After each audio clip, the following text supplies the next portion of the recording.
Olá, sejam bem-vindos. Hoje eu vou fazer a baguete, mas na versão integral. E vamos começar primeiramente com o pré-fermento, assim como eu faço na baguete. Só que ao invés de colocar a farinha branca, eu estou utilizando a farinha integral fina. Então aqui eu tenho 200 ml de água, 200 gramas de farinha integral, 1/4 de colher de chá de fermento biológico seco instantâneo e 8 gramas desse ingrediente aqui que é a farinha de malte, né? Que na verdade é a farinha de cevada maltada.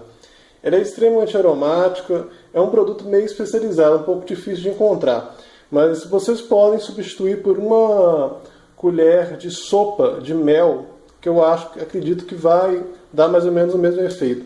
O malte ele tem algumas enzimas que ajudam o fermento a processar os açúcares da farinha e conferem um sabor mais complexo à baguete. Mas é um ingrediente opcional. Se você fizer sem, você vai conseguir um resultado bom também. Então agora, aqui é só misturar mesmo até ficar homogêneo. Ainda em tempo, só vou fazer uma pequena correção. Na verdade, são 250 ml de água para 200 gramas de farinha integral. Porque a farinha integral ela absorve mais a água. Se fosse a farinha branca, seria 200. Agora eu vou tapar com filme plástico e posso deixar até 12 horas fermentando. Mas se você ficar umas 6, 7, já obtém um resultado muito bom. Bem, já se passaram entre 6 e 7 horas. Vejam como fermentou bem. Agora, vocês podem ver que está bem esponjoso, né? Com bastante bolhas de ar. Agora eu vou acrescentar os outros ingredientes. Ingredientes estes são 150 ml de água, 400 gramas de farinha branca, 13 gramas de sal e 3 gramas de fermento biológico seco instantâneo. Agora eu vou começar a bater na batedeira a velocidade baixa, como vocês já devem ter visto, a maioria dos pães em velocidade baixa. A baguete, particularmente, ela gosta de ser batida em velocidade baixa por uns 3 minutos para depois passar para velocidade mais alta, porque isso ajuda a fazer a autólise, né, que é a mistura da água com a farinha e vai fazendo com que a proteína, né, o glúten, fique mais elástico. Então aqui não tem muito mistério. 3 minutos na velocidade baixa, depois mais 4 na velocidade 2. 10 minutos amassando a mão. Já terminou de amassar. Agora eu coloquei aqui num recipiente untado, né, com óleo ou com óleo de soja mesmo. Na verdade eu gosto muito de usar um óleo em spray, que eu já mostrei em algumas preparações. E agora vai ficar tapado com um filme.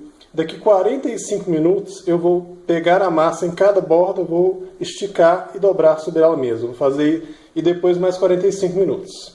45 minutos, como eu disse, agora eu vou descolando aqui com a mão, eu vou puxar a massa e dobrar ela em cima dela mesma. Vou fazer dos 4 lados, dobro para cá, dobro de volta, dobro esse lado, depois dobro esse. E então eu giro a massa. Prontinho, agora é esperar mais 45 minutos para dividir a massa. Bem, já passaram os outros 45 minutos, agora eu vou só dar uma descolada aqui nas bordas e vou colocar aqui na superfície que já está enfarinhada. Isso facilita bem para a massa descolar da forma. Agora é pesar e dividir em partes iguais. Dividi em 4 partes, deram 4 partes de 260 gramas. Agora só tiro um pouquinho do ar e faço um rolinho com cada pedaço. E deixo numa superfície enfarinhada, coberta com um pano levemente úmido. Pode até estar um pouco seco, na verdade. Como eu disse, está aqui, usei a farinha, dou sempre uma batidinha para que não fique blocos de farinha muito espessos. Agora isso vai descansar sobre um pano levemente úmido por meia hora antes de modelarmos o formato final da baguete. Meia hora, ela deu uma leve relaxada na massa, não chega a crescer muito não. Mas isso é bom para poder terminar de fazer a baguete. Eu tenho aqui uma forma já para baguetes, mas eu não costumo assar nela não, porque eu acho que as bolhas ficam meio presas por baixo. Então eu prefiro cobrir com um tecido, preferencialmente de linho, E então vou deixar as baguetes aqui para descansar. Então, com a superfície levemente enfarinhada, eu dou uma apertada boa, né, para tirar praticamente todas as bolhas de ar. E então eu vou girando e fazendo esse movimento com as duas mãos, aqui eu estou fazendo com uma só para mostrar. E vou fechando bonitinho, até deixar uma pontinha bem pequenininha. Depois eu pego essa pontinha, eu giro para o lado inverso, eu puxo a pontinha e fecho com a mão assim, em formato de cunha, pressionando para selar bem a baguete. Faço isso uma vez, depois eu faço uma segunda. Eu vou meio que com a mão dou uma beliscada assim e dou a fechada. Mais um circuito total ao longo da baguete. Agora é fazer o movimento com as duas mãos, alongando a baguete até ela ficar bem firme, né? Praticamente sem bolha nenhuma de ar. Mas não pode apertar muito, senão ela estica demais. Porque a minha pedra refratária só tem 40 centímetros. Então tem que ter cuidado, porque o pedaço que sobra para fora da pedra acaba queimando. Prontinho, agora dá uma boa enfarinhada e deixar lá na forma a parte da dobra, da junção aqui da baguete para cima, porque depois eu vou girar ela na hora de assar. E agora é deixar a baguete aqui na caminha dela, né? Vou até cobrir ela, vou colocar as outras 3 aqui, deixar coberto, borrifar um pouquinho d'água e deixar por 1 hora e 20 antes de assar no forno, que vai ter que ser pré-aquecido 20 minutos antes, a 220 graus. Agora o forno já está pré-aquecido a 225 graus, com a pedra refratária lá bonitinha, ficou aquecendo junto. E agora eu vou transportar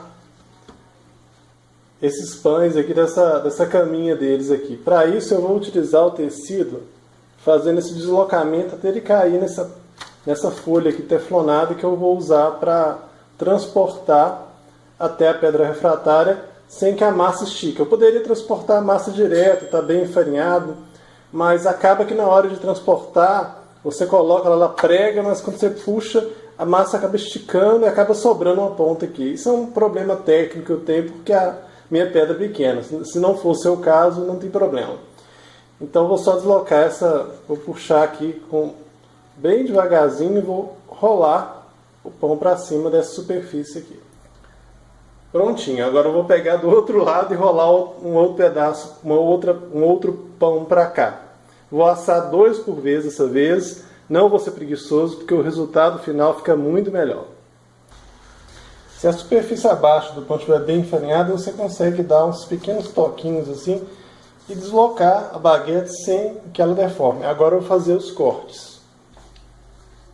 Os cortes são essenciais para que o vapor se desloque sem deixar o pão todo quebrado. Eles têm que ser feitos quase levemente inclinados e não devem começar muito perto dessa borda de cá nem de cá. Então, se eu tivesse como traçar 2 linhas paralelas, o rasgo ficaria contida nessa linha imaginária. E eu faço quase sempre 3 cortes, né? Por esse tamanho de baguete, fica perfeito. Agora é levar ao forno, colocando um pouco de vapor, vou mostrar agora. As baguetes estão no forno, e como eu deixo sempre essa forma de ferro aqui embaixo, e com esse regador eu jogo um pouquinho d'água, fecho aqui a porta, e agora eu vou esperar 10 minutos e girar os pães, porque esse forno ele tem a característica de deixar, ele queima um pouquinho no fundo, enquanto a parte da frente fica menos escorada. Girar as baguetes. Um acessório muito útil é essa pinça comprida. Eu pego aqui, dou uma girada, olha para vocês verem como que o fundo está bem mais corado, né?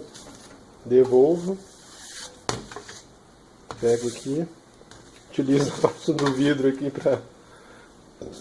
como base de apoio. Fechei, mais 10 minutos. E o que dizer, ficaram lindas minhas baguetes integrais, bem coradinhas, bem assadas, olha o barulhinho. Aquele barulho oco, né? Sinal de que tá assada no ponto certo. Espero que vocês tenham gostado. O cheiro é maravilhoso. Até a próxima!